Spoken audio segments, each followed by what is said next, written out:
আলো একটি সামাজিক প্রতিষ্ঠান। নমস্কার, আলোর পক্ষ থেকে ইন্দ্রাণী বলছি। এবার দমদম লোকসভা কেন্দ্র নিয়ে বলবো। কঠিন লড়াই, কঠিন স্ট্যাটিস্টিক্যাল লড়াই। এই লড়াইয়ে কে জিতবে, কে হারবে, কে বা দ্বিতীয় চতুর্থ হবে, আগাম কেউ বলতে পারবে না।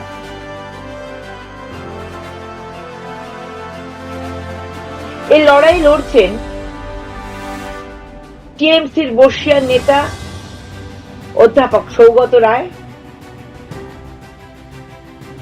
বিজেপির শ্রী শিলভদ্র দত্ত, সিপিএম এর ডক্টর সুজন চক্রবর্তী। আচ্ছা, বিজেপির শিলভদ্রবাবুকে একটু আলাদা করে মাঠের মধ্যে রেখে মাঠের বাইরে না পাঠিয়ে মাঠের মধ্যেই বসিয়ে রাখলাম।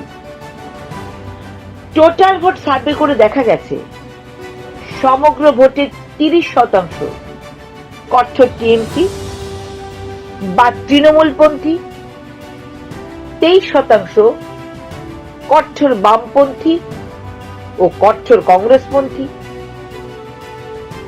15% কট্টর বিজেপি, সমগ্র ভোটের 67% ভোট কট্টরপন্থী, যারা নিজেদের পার্টিকে ভোট দেবেন, আর 33% ফ্লোটিং ভোট।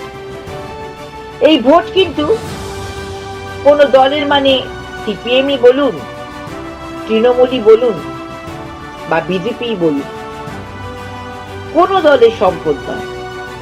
এই ফ্লোটিং ভোট তারা বিচার করে তারা ঠিক করবেন তারা কাকে ভোট দেবেন। এই ফ্লোটিং ভোট সর্বদাই জাগ্রত। এই কেন্দ্রের ফ্লোটিং ভোটের গতিবিধি যে প্রার্থীর দিকে বেশি হবে তারাই কিন্তু ভোটে জিতবে। যদি তৃণমূলের সৌগত বাবু এই ফ্লোটিং ভোটের 45% ভোট পান, তাহলে সৌগত বাবুই জিতছে।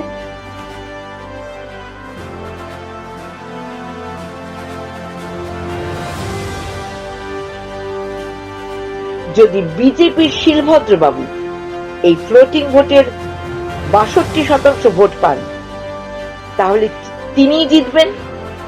অপরদিকে সিপিএম এর সুজন চক্রবর্তী যদি ফ্লোটিং ভোটের 50% পান, তবে তিনিই জিতবেন। সুতরাং সেই ক্ষেত্রে আপনাদের কি বুঝে নিতে হবে এই ফ্লোটিং ভোটের বেশিরভাগ ভোট কোন দিকে যাচ্ছে। শুধু আলোর সমীক্ষা থেকে নয়, আপনারা বিচার করবেন এই কেন্দ্রে কে এগিয়ে থাকবে, কে দ্বিতীয় হবে, কে তৃতীয় হবে। কারণ জনতাই জনার্দন। ভবিষ্যৎ আগামী যেন কেমন একটা হয়ে গেল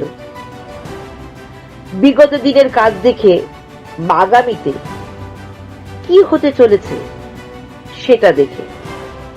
সুতরাং কে জিতবে, কে পার্লামেন্টে যাবেন, কে পার্লামেন্টে গিয়ে দমদমের হয়ে প্রতিনিধিত্ব করবেন, সেটা মনে হয় ফ্লোটিং ভোটই ঠিক করবে, সেটাই আমাদের ধারণা।